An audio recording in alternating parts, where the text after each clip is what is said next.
भाई तुम्हारी हाइट अभी जो भी है 5 फीट 1 के हो, 5 फीट 4 के हो, 5 फीट 6 के हो, इट डजेंट इवन मैटर, क्योंकि तुम्हारी जेनेटिक पोटेंशियल बहुत ऊपर है और तुम्हें इस चीज के बारे में बिल्कुल पता ही नहीं है। आज विडियो में तुम्हें सिखाने वाला हूँ कि कैसे तुम अपने मैक्सिमम जेनेटिक पोटेंशियल को हिट कर सकते हो। देखो यार, इस वीडियो में मैं तुमको कोई फालतू की टेक्निक नहीं बताने वाला हूँ। मेरी खुद की हाइट 6 फीट है और आज इस वीडियो में मैं तुमको एग्जैक्ट प्लान बताने वाला हूँ जो कि मैंने जाने या फिर अनजाने में किया था। सो या मैन, वीडियो को अंत तक देखना शुरू करते हैं। Point number 1, sleep 8 hours. Teenage years में तुम्हारी स्लीप सबसे जरूरी होती है, क्योंकि इस समय पे तुम्हारी शोल्डर्स की विड्थ बढ़ती है, तुम्हारी चेस्ट की विड्थ बढ़ती है। तो इस समय अगर तुम स्लीप नहीं लोगे तो इसमें तुम्हारा ही घाटा है। मुझे पता है तुम्हें स्कूल्स में ट्यूशन टीचर्स ने ये कहा है कि भाई तू जो है ना 8 घंटे से कम सो, 6 घंटे से कम सो, वरना तो पढ़ाई लिखाई नहीं कर पाएगा, तू ये नहीं कर पाएगा, जो सोवत है वो खोवत है। ऐसे फालतू के कहावत भी बहुत सारे चलते रहता है। मुझे पता है काफी यूट्यूबर्स पे भी ऐसे चूतिया टीचर आते हैं जो बोलते रहते हैं कि भाई तुम्हें 6 घंटे सोना चाहिए, 6 घंटे से ऊपर सोगे तो पाप है। भाई फालतू की बात है, इसको बिल्कुल भी नहीं सुनना, क्योंकि अगर तुम टीनेज ईयर्स में हो और तुम 6 घंटे नींद दे रहे हो,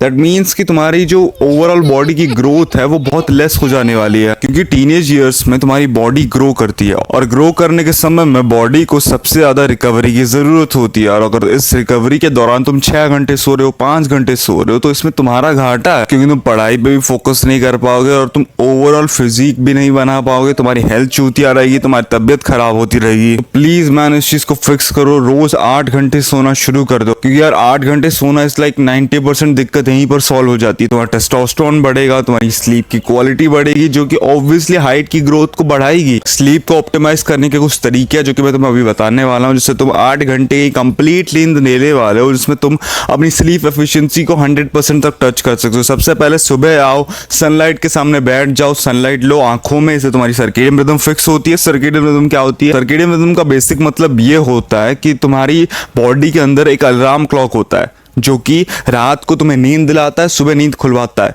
और गांव में लोगों की सर्केडियन रिदम बहुत बढ़िया होती है, क्योंकि वो दिन भर सूरज में ही काम करते हैं, सनलाइट में ही काम करता है। सो अगर तुम्हें इस चीज़ को फिक्स करना है तो सुबह आ जाओ, आंखों में सनलाइट लो, तुम्हारी बेसिक जो सर्केडियन रिदम है वो फिक्स हो जाएगी, स्लीप की क्वालिटी बढ़ती है। और सोने से पहले छोटा सा गिलास, ज़्यादा बड़ा नहीं, 1 गिलास दूध पी के सोना, बढ़िया नींद आती है। और सोने से 3 घंटे पहले कुछ खाना मत, बढ़िया नींद आएगी। दूसरा जो पॉइंट होने वाला है, which is gonna B nutritious diet. भाई डाइट सबसे ज्यादा जरूरी है। तुम कुछ भी कर लो, कोई लटक लो, पुलअप्स मार लो, तुम्हारी हाइट उससे नहीं बढ़ती है भाई।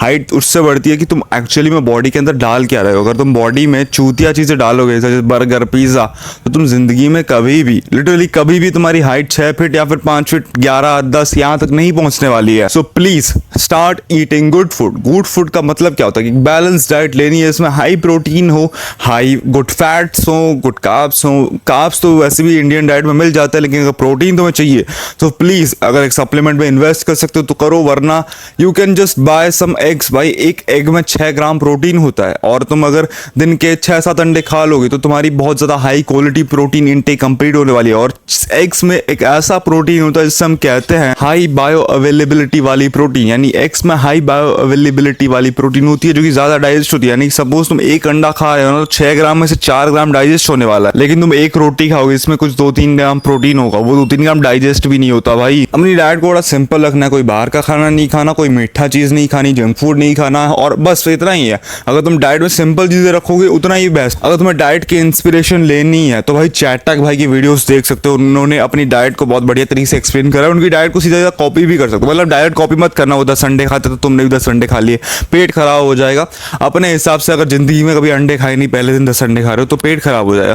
पहले दिन 1, 2, 3 ऐसे बढ़ाते रहना। प्रोग्रेसिव ओवरलोड हर एक चीज में जरूरी है। तीसरी चीज, start taking sun bath. Sun bath तुम्हारी ओवरऑल जिंदगी के लिए बहुत ही ज्यादा जरूरी है, क्योंकि सन बाथ से तुम्हें विटामिन डी मिलता है एंड इंडिया में 90% से ज्यादा लोगों को विटामिन डी की डेफिशिएंसी है। So if you want to complete your vitamin D तो start taking supplements as well. Supplements ले सकते हो, पैसे खर्च करने तो कर लो, वरना अंडे खाओ और sunlight low, because it's very good. जितना ज्यादा तुम सनलाइट लोगे ना, तुम्हारी बॉडी में विटामिन डी प्रोडक्शन बढ़ती है, क्योंकि ऑब्वियसली सनलाइट में तो विटामिन डी होता ही है। एंड उसके साथ साथ तुम्हारी सर्केडियन रिदम फिक्स होती है, जो कि मैंने पहले बता रखी है। एंड उसके साथ साथ तुम्हारी बॉडी अच्छी तरीके से टेस्टोस्टेरोन को प्रोड्यूस कर सकती है। मैं मेल्स के लिए बात कर रहा हूँ ये चीज़।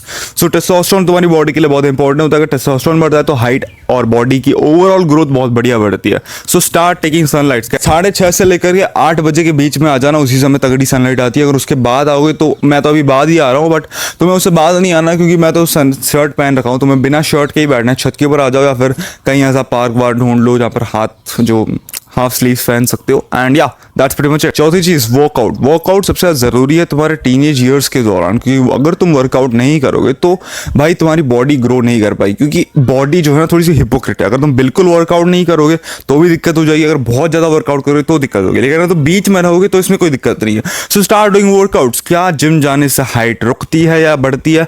भाई जिम जाने से हाइट तो नहीं रुकती, मुझे इतना लगता है। अगर तुम ज़्यादा ही वेट्स उठाओगे तो शायद रुकेगी, वरना ऐसा कोई हाइट नहीं रुकेगा। So start going to gym. अगर जा सकते हो, अगर घर वाले मना करे तो ठीट बना दिखा दो भाई, घर पे पुशअप्स मार लो, पुलअप्स मार लो, क्या दिक्कत है। सो ठीट बना जरूरी है भाई। भूख सबसे ज्यादा जरूरी है। अगर तुम्हारे अंदर भूख है तो भाई मैटर नहीं करता कि तुम जिम जा रहे हो या फिर घर पे वर्कआउट। मैं खुद घर पे वर्कआउट करता हूँ, मैं जिम नहीं आता, मैं घर पे वर्कआउट करता हूँ।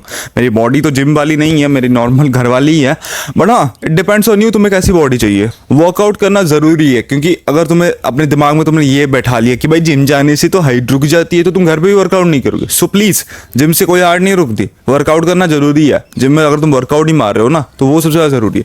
लास्ट चीज या फिर सेकंड लास्ट चीज है ये, जिसे हम कहते हैं स्ट्रेचिंग। भाई मैं सबसे ज्यादा अनस्ट्रेचेबल बंदा हूँ, जिसको मैंने बहुत सारी वीडियोस में बोल रखा है।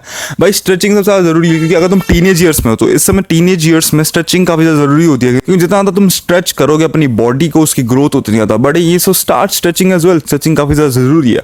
अगर तुम स्ट्रेचिंग नहीं कर रहे हो, लाइक बिल्कुल ही स्ट्रेचिंग नहीं कर रहे, थोड़ा बहुत भी कर रहे हो तो भी कोई प्रॉब्लम नहीं है। कैसे करते हैं भाई? सोने से पहले स्ट्रेचिंग कर लो, यूट्यूब पे कोई वीडियो लगा लो कि 15 मिनट स्ट्रेचिंग फुल बॉडी, वो दिखा देगा, तुम्हें समझ में आ जाएगा कि भाई ये स्ट्रेचिंग्स मुझे करनी है, and start doing it man. Second last thing, it is gonna be that take less stress. Teenage years में स्ट्रेस ज्यादा नहीं लेना, क्योंकि जितना ज्यादा तुम स्ट्रेस लोगे भाई तुम्हारी बॉडी पे उतना ही दिक्कत पड़ेगा। जब भी तुम स्ट्रेस मोड पे आ जाते हो तुम्हारी बॉडी स्कैर्सिटी माइंडसेट पे आ जाती है, यानी फैट को रिड्यूस करना शुरू कर देती है एंड बॉडी वेट कम हो जाता है, शोल्डर्स की विड्थ कम हो जाती है। सो प्लीज स्ट्रेस बिल्कुल नहीं लेना। लॉन्डो को क्या होता है ना भाई, जब भी हम बैठ जाते हैं ना 15-20 लॉन्डो के साथ, 10-15 लॉन्डो के साथ, 5-6 लॉन्डो के साथ, हम लोग ना कोई स्ट्रेस ही नहीं होता, हम लोग बस बकचोदी करते थे, किसी को भी रोस्ट कर रहे हैं। सो वो चीज़ तुम्हें रोस्ट करती रहनी है भाई, कोई दिक्कत नहीं है। लोग बोलते रहेंगे बोर्ड एग्जाम आ रहे हैं, कुछ भी हो रहा है, फर्क नहीं पड़ता भाई, बकचोदी करते रहो, कोई दिक्कत नहीं है। And the last point is obviously gonna be start doing 10K steps daily. 10,000 steps रोज चल लेना। मैंने घड़ी खरीदी है, वो अभी पहनी नहीं है मैंने। सो रोज के 10,000 स्टेप्स चल लेना है। कैसे चलते हैं भाई? कैसे चलते हैं, क्या चल लेना भाई, 10,000 स्टेप्स चलना है भाई, इतनी सी बात। अगर इन सारे स्टेप्स को 6-7 महीने के लिए कंसिस्टेंटली फॉलो करते हो, हाइट बढ़ जाएगी, कोई दिक्कत नहीं है। See you in the next one man.